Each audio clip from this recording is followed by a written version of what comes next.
Hey, this is Chris Van Vliet, and you are listening to Wrestling with Awareness with Vikram Prashar.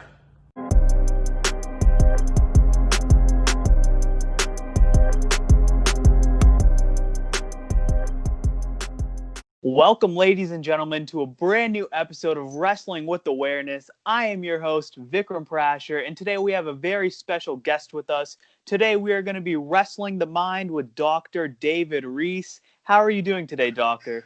Doing pretty well, thank you. All Doing considering. pretty well? Yeah. That's great to hear. That is fantastic to hear.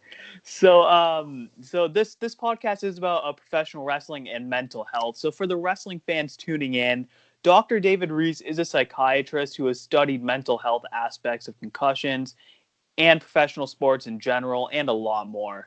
What initially interested you in studying psychology and mental health? Actually, I'll try to make it quick because it was a long journey. I started out in engineering. I started on chemical engineering undergraduate, then went into biomedical engineering, and I went into medical school for that, and then just sort of got interested in psychiatry and just kept going in that direction. And then always interested in sports medicine and applying that. Even in medical school, I did a sports psychiatry clerkship with the Northwestern football team. Goes back to the season of '77. Oh wow, yeah, that is great to hear.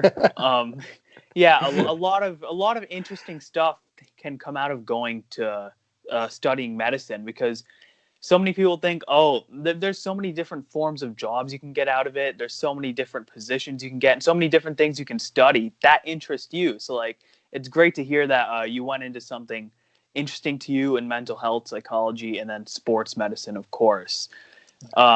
So as a psychiatrist and a professional wrestling fan, in the past, you have spoken about ring psychology, something that all upcoming professional wrestlers, such as myself, must learn about at some point. So could you elaborate on ring psychology a little bit? Well, first I want to preface it by saying I have zero ring experience. So, I started watching with my father in the early 60s, maybe even it was late 50s. So I know about it, but I've been in the ring now just as a lark. I've had a couple promotions have me on as a guest, but I have no actual ring experience.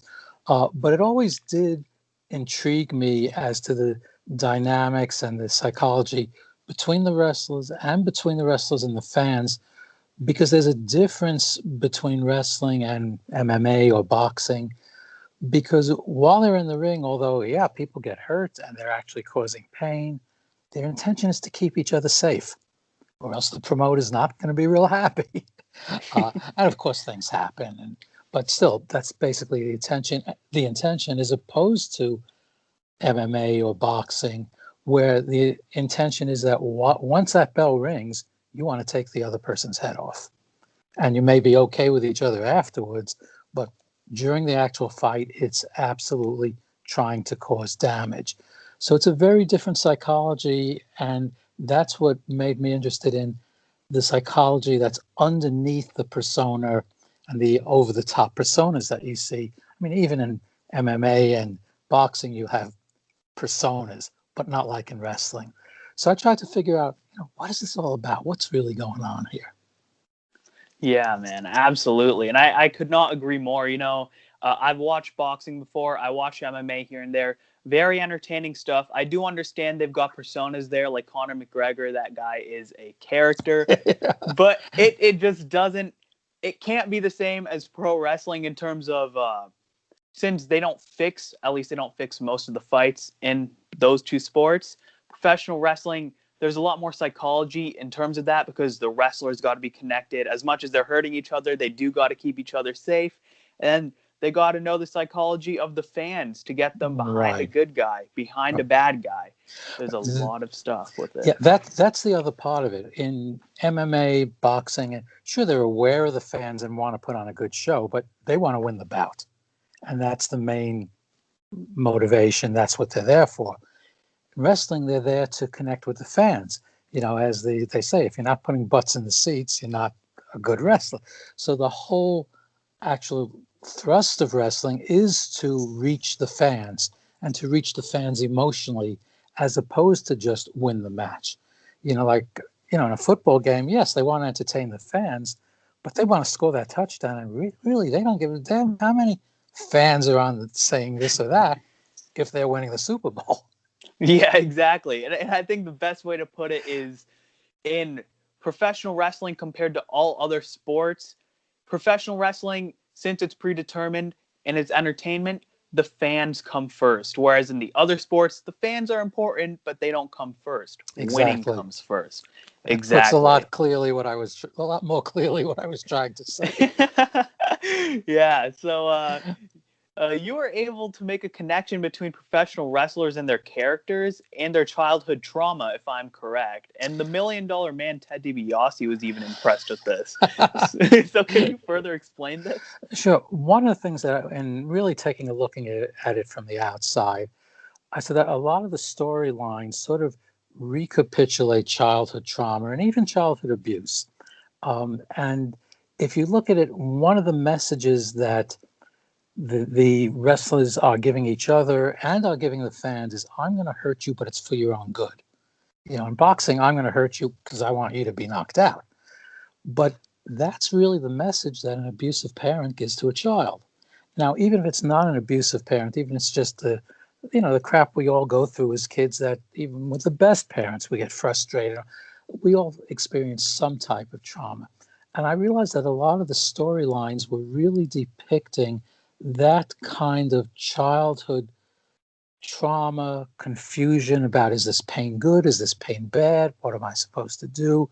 Not always working it through in the most healthy way, I'll say that. But in a sense, it was an attempt to work it out. And that's what attracts a lot of the fans, is they can get into it. And again, with boxing, if you're someone's fan and they get knocked out 3 times in a row, you're not going to see them again. With wrestling, if the character's good, let's go to rest in peace Iron Mike Sharp. I don't think he ever won a match, but he was great and everyone loved him. So it wasn't you could count on the characters whether they were winning or losing. So it's a very different dynamic. And just the quick story is, I gave a lecture at one point at Cauliflower Alley Club, which is for professional wrestlers, mostly young people coming up. And they asked me to talk on this subject. And I thought, geez, am I going to get out without getting my ass handed to me at the end? Because here I am standing up and saying, what you're doing is basically recapitulating childhood trauma. And since I have no ring experience, they paired me up with a vet, which just happened to be Ted DiBiase Sr. It was really nice to me. And as I'm going through some of this psychological stuff and just plain language, he starts telling stories. And then at the very end of the lecture, and I hope you don't mind my using a pretty much direct quote, he turns to me, and this is in front of probably 150 wrestlers, men and women, and says, now I have a better understanding of why I did all the crazy shit I did.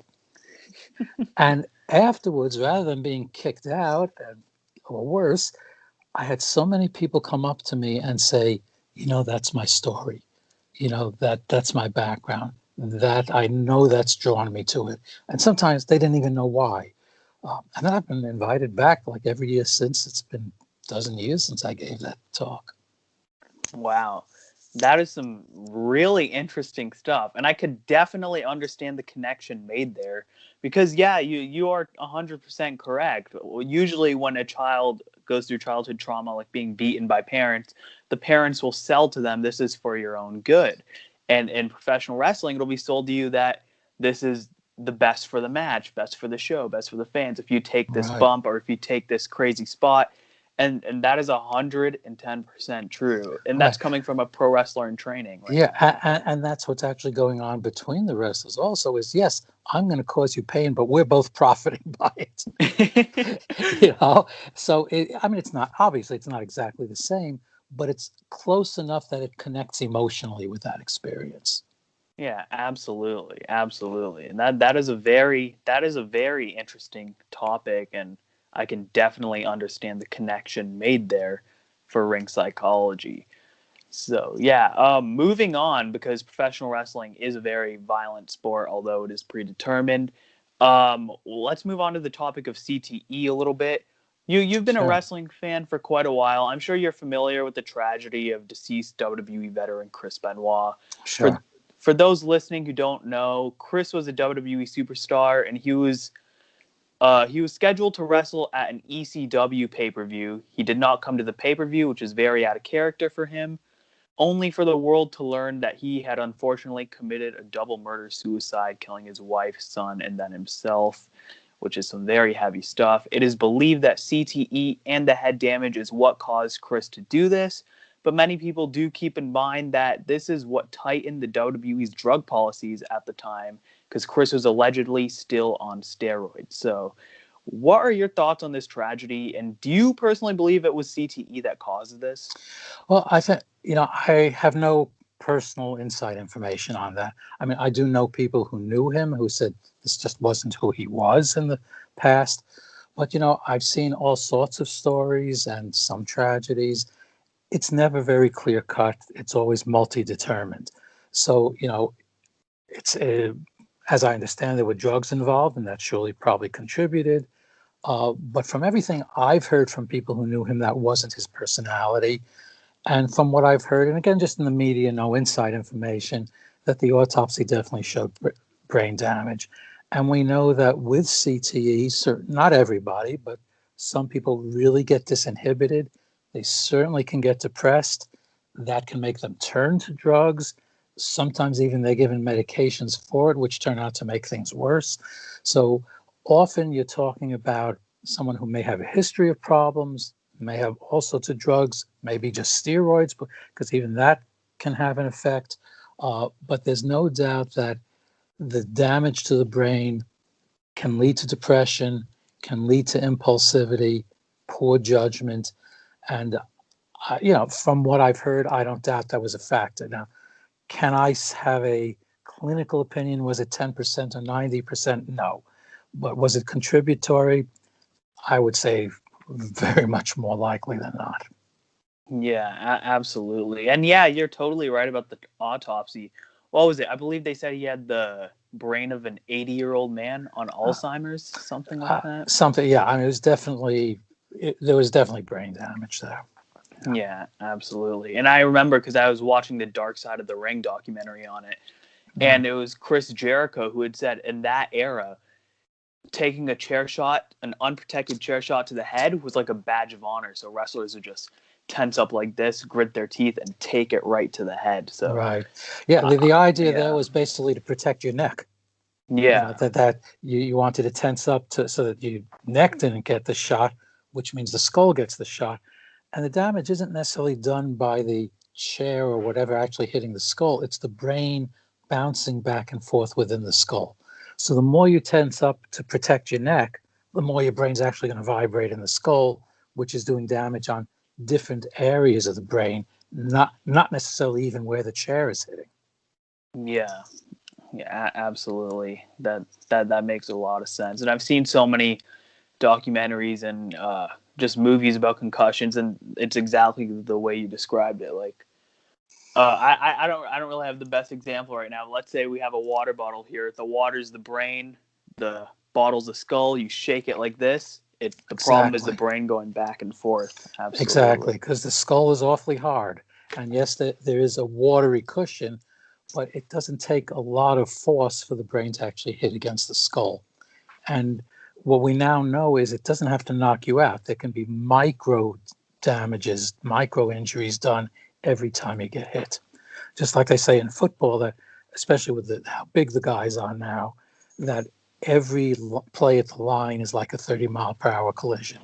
Now, you don't see people going down with concussions, but it's as if their head was in a 30-mile-an-hour collision every play.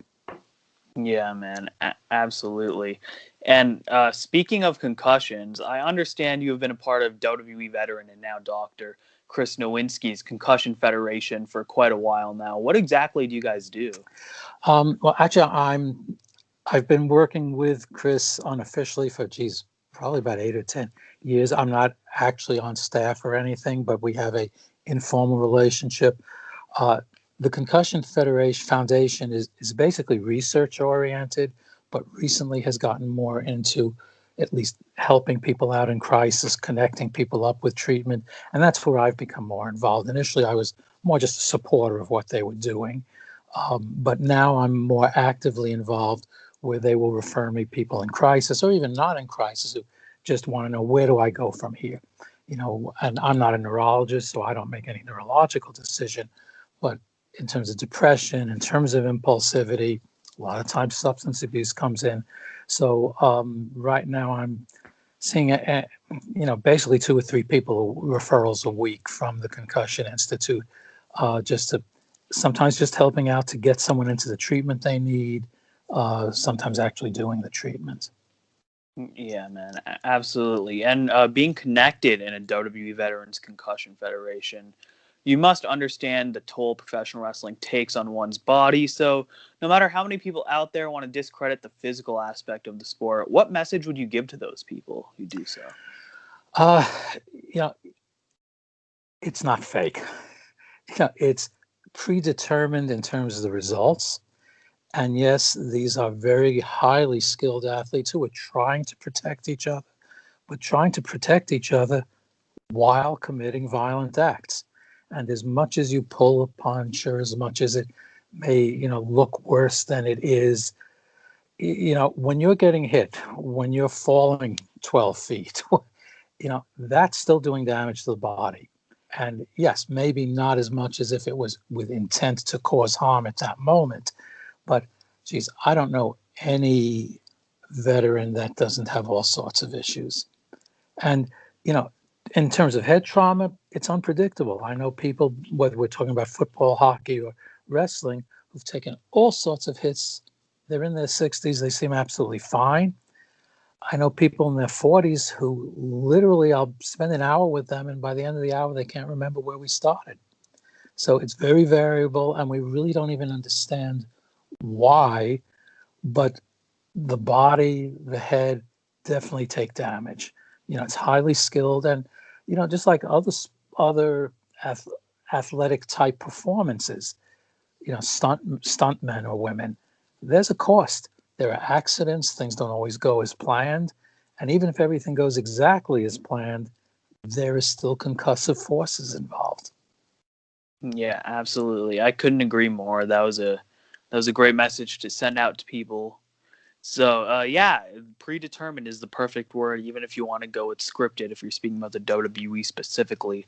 But fake, that's why a lot of professional wrestlers, that's why a lot of fans don't like that word being used, because they feel as though it just discredits all. I never use that word, because it when you're with them, and I've been in locker rooms, it ain't fake what they're experiencing.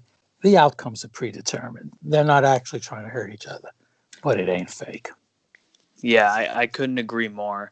And as a professional wrestler and training myself, at a young age too, 18 years old, what advice would you give to upcoming professional wrestlers or any professional athletes pursuing contact sports? Is there anything we could possibly do to decrease the risk of concussions and CTE? Definitely don't want to increase that. Sure, right. In terms of concussions, like even WWE has done away with chair shots, unless it's totally, basically a prop. So you want to protect your head. The younger you are, the more vulnerable you are. The other thing that we found is, and there's still a lot we don't know, but the other thing that we found is, if you do get dinged, even if it's minor, you need to take some time off. Now, of course, all athletes hate that, and they'll protest, and they may not be truthful with the trainer or whoever, because, that's just part of the ethics and it's part of the mentality. But what we know is that if you have repetitive trauma, repetitive concussive forces, the damage multiplies. So if you don't give yourself the time to heal, and really that pertains to any area of the body. I don't care if your shoulder pops out or something, give it time to heal before you really test it again. So, and especially with concussions, and that's why the NFL is supposedly doing it. If you go down, if there are indications you've had a concussion, you're out for a while. When I first started, with football, if someone went down in a game, we asked them 2 questions. How many fingers do I have up? And which way are we going and which way are they going? And if they could answer that, they stayed in the game. Now we know that that person should be out for at least a week, if not 2 weeks, even if they seem absolutely fine. So obviously be careful. Don't do things that are super risky. But if you do get hurt, respect the need to heal before you put yourself at risk again. I think that is some fantastic advice for upcoming professional wrestlers like myself, or any upcoming professional athlete, especially pursuing contact sports. Now, being a doctor, I'm sure you have examined patients in who compete in multiple sports. Whether it is the WWE, NFL, UFC, AEW, NHL. Even baseball, Even where baseball. you would think it's not that much, but there are a lot of stresses in baseball, and in terms of head injuries, who I see most, catchers, because they Yeah. have the collisions. Some outfielders, but mostly catchers. Wow. Well, yeah, like looking at the MLB, for example, or WWE, UFC, NFL, pretty much all the sports leagues. What extra precautions, are there any extra precautions that they aren't taking that you think they should be? Well, actually, I'm going to defer some of that to a neurologist, because really the neurologists know more of the specific mechanics. So I'm talking more in general. But it's, there's some types of plays, whether it be a collision at the plate or whether it be in wrestling or boxing or football, that inherently are more dangerous. And we see the NFL trying to make changes, and wrestling trying to make changes. And then there's always the old school saying, oh, you'll ruin the game. People will get used to it. As long as you have good competition, if people aren't getting as hurt, I think you're going to have a better audience. I mean, I know a lot of people now, a good number, who just don't feel as comfortable watching football as they did 5 years ago, because they know the toll it takes. Yeah. So I think the thing is to really just be aware to reduce whatever the risk. And again, the other thing to take into account is especially young athletes are not going to take good care of themselves. It's just the nature of being young. And you need trainers, you need owners and promoters who really have the athlete's interest at heart, not just making a quick buck. And I'm not going to go into any specifics of who or what or where, but we know there are people who'll just shoot people up because there are plenty more to take their place, and others, whether they be managers, promoters, or even personal representatives, who really are more interested in the quick buck than the long term. So really think of your future. And if you could, I'll tell you one quick study that was done, I think it was about 4 years ago, where college football players were asked if there was a drug that you could take that we could guarantee would improve your performance, guarantee it would be undetected so you wouldn't be and get into trouble, and guarantee it would take 5 years off your life, would you? Something like 70% said yes, because that's what being 19 and 20 is. So you need someone to have their back to say, when you're 40, you're not going to feel that way. And I can tell you for sure, when you're 60, you're not going to feel that way. So we really need to be aware that, sports are basically for the young, it's starting the young, but that doesn't mean, well, especially with all the pressures on people, whether it be from family, whether it be for colleges, whether it be in the pros, you need to look towards your future. You need to look beyond this match or this game or even this year. And sure, if you take a year off, it could set you back and you may not get back, but it's better than really having your mind really effed up for the next 20 years. Yeah, that is true. And a lot of stuff does come with age. I know it's ironic me saying this at 18 years old, but it is true, because I can just remember, like, 18-year-old me is a totally different person than 17-year-old me. 17-year-old me is totally different than 16, 15. You change over time. A person could even drastically change in a matter of months, depending on who they're talking to, who they're associating with, Exactly. what their morals are. So I couldn't agree more. And I think getting people mentors, and maybe even cross sports, not just in the sport you're in, but someone who's older, who's been there, who they can respect, who can really mentor them. But and along with that is the brain is still developing into your 20s. So we also know that the more hits you take before 16, the worse your prognosis. And that's why, like the Concussion Foundation had a a big thing that's still ongoing. They had some success with it in soccer, no heading under 16. And that sounds like, well, how does heading a soccer ball compare to taking a chair shot? Well, for a 15-year-old brain, spending 20 minutes a day practicing heading is like taking some chair shots. Yeah, and that's true, especially with someone as young as 15 years old. And if you're if you're specifically doing it over and over on repeat, yeah, I could definitely understand how that could be a drawn comparison for sure. Yeah. So, And yeah. I'm sorry. Oh, no worries. It's not just from my perspective as a psychiatrist, is also people need to be more aware of depression, anxiety, because any athlete is in a very high pressure competitive environment. If they're not doing as well as they expected or their family expected, it's easy to fall into depression. And what's one of the first things that happens with any depression is loss of judgment, becoming more impulsive. So the more that, again, be it trainers, coaches, are aware, if someone seems like they're struggling emotionally, check it out before they do something that puts them at risk physically. And even if it's not doing something terrible or drugs, just taking risks that, they're throwing caution to the wind because they're trying to regain what they feel they're missing, or to just get the adrenaline rush to get out of the depression. It's understandable, but it's dangerous.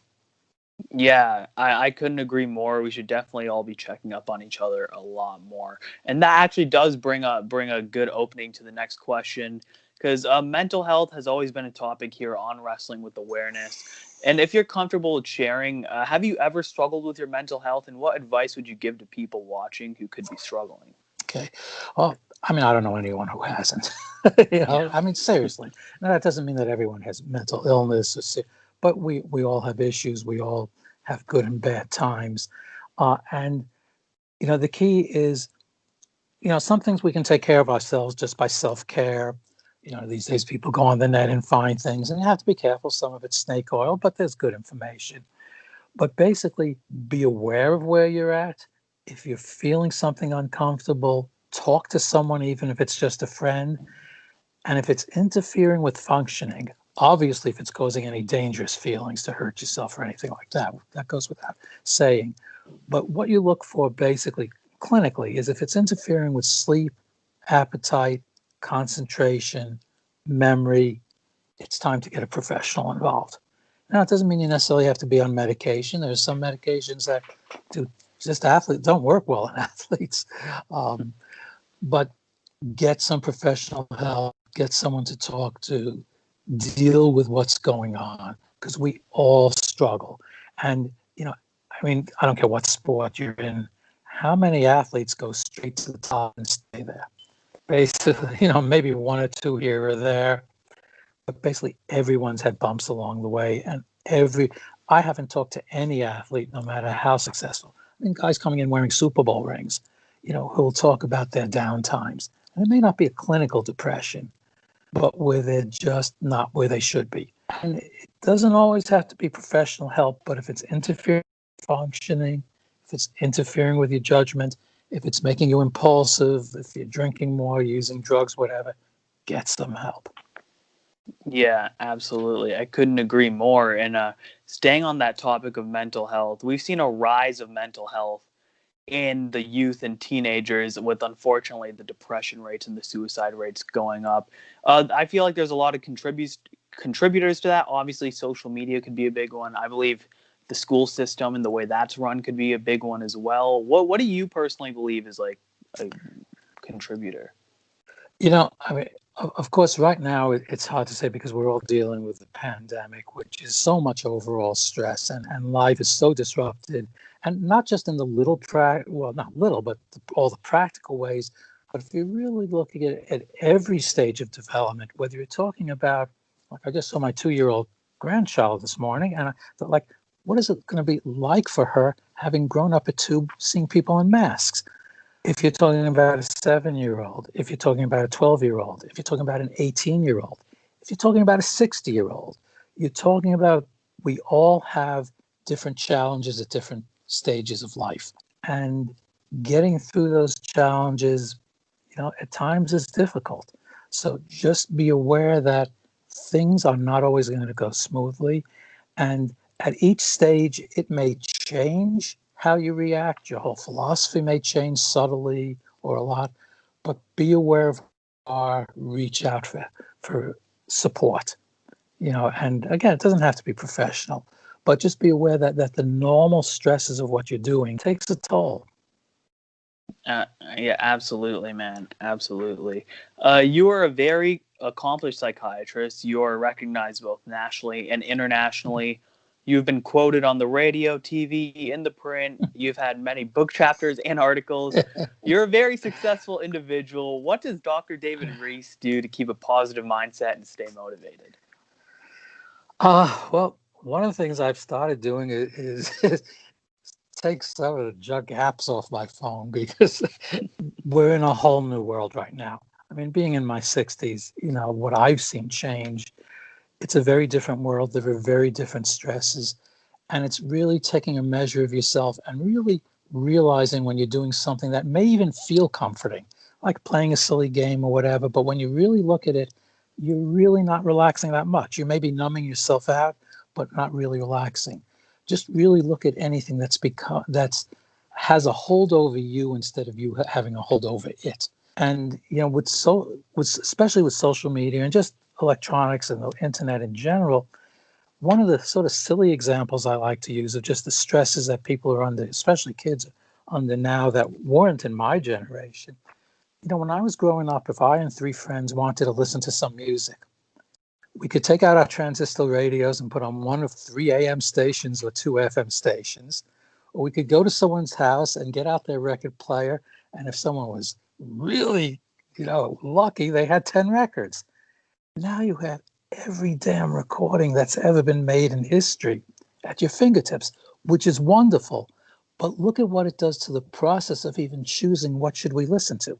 It leaves much more room to not be sure, to be led off in different directions, to have conflicts over, you have 15 people in the room, each one may want something different, and it's all available. Not to mention, just without getting into politics or any of that the things that used to be on page 16 of the newspaper that you had to look for are now on Twitter worldwide in microseconds.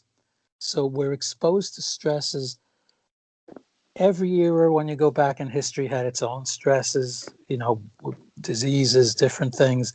But right now, we're in a whole different world that we're really not prepared for in a lot of ways.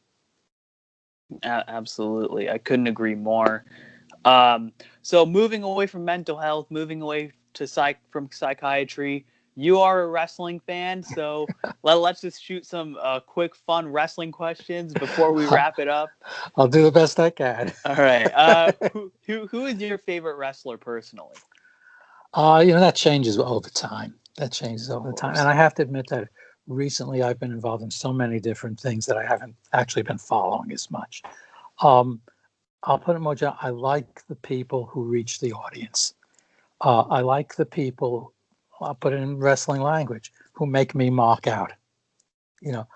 Just like if I go to see a James Bond movie, I don't want to think about the actor's personal history.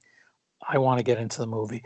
So it may change at times, but I think we all know that the people who can get you involved, that even though there's a real person behind it, in the minute has you involved in the story. And you mentioned AEW. You have people like Jericho. He's always been so good, whether you like him or don't like him as a person or whatever. If you even watch him, and I've used him as an example of times, the way he walks, and even go back 20 years, he almost dances to the ring. There's almost a rhythm. There's a connection with the crowd. And male wrestlers, female wrestlers, the ones who know how to connect with the crowd, and it may just be a glance. If I could just go on for a second, I was once at a seminar, and I was just watching the seminar that J.J. Dillon was given on managing. And one of the things he said the thing that most managers do wrong is making themselves apparent. He said, all you want to do is maybe half get out of your chair, and only half the fans may notice it. But that half are going to get really excited. Oh my God, what's going to happen now? So it's the people who know those subtle ways to get to the emotions. And I mean, there are a lot of really good people out there right now. I mean, there are a lot of very talented people physically, but there are a lot of people who really know how to connect with the fans. I couldn't agree more. You mentioned Chris Jericho, one of my favorites of all time. Randy Orton has been always amazing with connecting with the fans.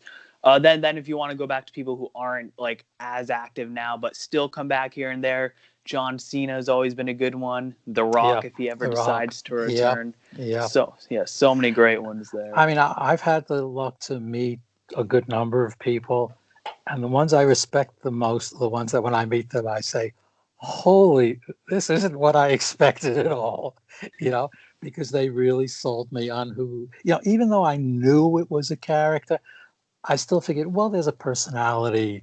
It must be close. And sometimes you really, when you meet them and they're totally out of character, you get the sense of just how talented they really are. Oh, absolutely. And do I have time to give you one little story on that? Oh, of course. Sure. Of course. Okay. I did one thing with a couple of wrestlers where I used standard psychological testing, which is supposed to give a sense of a person's personality, and it's supposed to pick up if someone is faking it or malingering or trying to. And I said, look, I want you to take this as yourself. It's a 2-hour test. Wait 2 weeks. Put yourself in the mind frame of your favorite heel. Take it again. Wait 2 weeks. Put yourself in the mind frame of your favorite baby face. Take it again. And I was sure that the first one would come up valid. The other two would come up with different personality traits, but obviously that it was faked or manipulated. The best wrestlers, all three came up real. All three came up as technically, clinically accurate, even though they were totally different personalities. That's how much they were really able to get into that character, that they literally fooled the clinical psychological testing. That is mastering kayfabe, and honestly, I would love to see you do that test on someone like MJF, who's how about you? How about me? I'll send it to you. I'm down. I'm totally down. That sounds like a lot of fun, man. But you mentioned MJF, I mean, I've never met him. I don't have any proof. I know a lot of people in AEW, but not him. But geez, he makes it seem. I'm not sure I want to meet him. I know, man. Even just scrolling through his tweets, I'm like, is this guy serious right now? Yeah. Man, he's so good. Kevin Sullivan would have loved him. Oh man, and he's so young too. He hasn't even reached his prime yet, which is insane. Yeah. So we spoke about wrestlers. Any of your favorite matches that come to mind? That's really hard to say because my favorite matches are ones that I've been at personally. It's like I was actually at one TNA Bound for Glory, and I think it was AJ Styles and what's his name? The Olympian. I'm blocking on his name. Kurt Angle. That was just unbelievable. But I've seen any number of, really, even in the indies, I've seen some terrible matches. But I've seen some great matches, and again, it's the ones that draw me, and it's the ones that I really get involved on an emotional level and forget what I'm watching. And as I say, it's hard. Just my personality. It's hard to say which is my favorite because it will change over time. Yeah, that's true. That is 100% true, man. I couldn't agree more. Like coming from a personal perspective, as a kid, John Cena was always my number one favorite. Then now that I'm older, when I look at my favorite of all time, I'm like, yeah, Cena's up there, but he's tied with Edge. As a kid, I didn't like Edge, but the reason why is because he was messing with Cena. So that just shows how good of a heel Edge truly was. Yeah, I go back to Gorilla Monsoon. Oh yeah. I actually remember watching. That's how much impact it had on me. Was watching Gorilla Monsoon, Vern Gagne on black and white TV in the early 60s. Vern Gagne is so talented. I've studied a couple of his matches. Very good stuff. Yeah. Yeah, absolutely. Well, I thank you so much for hopping on. I would love to have you on again at some point because this is a lot of fun. Anytime, anytime. And, I do a lot of this. I also actually, you mentioned my media work. Most of it's been around depression and PTSD. So I do a lot of sports work, but I do a lot of non-sports work. So any area you'd like me to go on, you'll have to shut me up. Absolutely. We'll definitely have you on again. We can talk about different areas when it comes to medical school and things like that. And of course, we can talk more pro wrestling because that is always fun to do here. Sure. Thank you so much. Where can everybody find you on social media? DMR Dynamics as one word. That's where I am on Twitter. Although without going into it, that's mostly political. That's where I am on Instagram. That's mostly silly stuff. My website is just David M. Reese, MD, and you can reach me through that. All right, so make sure everybody to go check that out. I'll leave some links in the description to those. Thank you so much for joining. We have just finished Wrestling the Mind with Dr. David Reese. Please like, comment, and subscribe, and we will see you guys in the next episode. Thank you very much. Stay warm up there.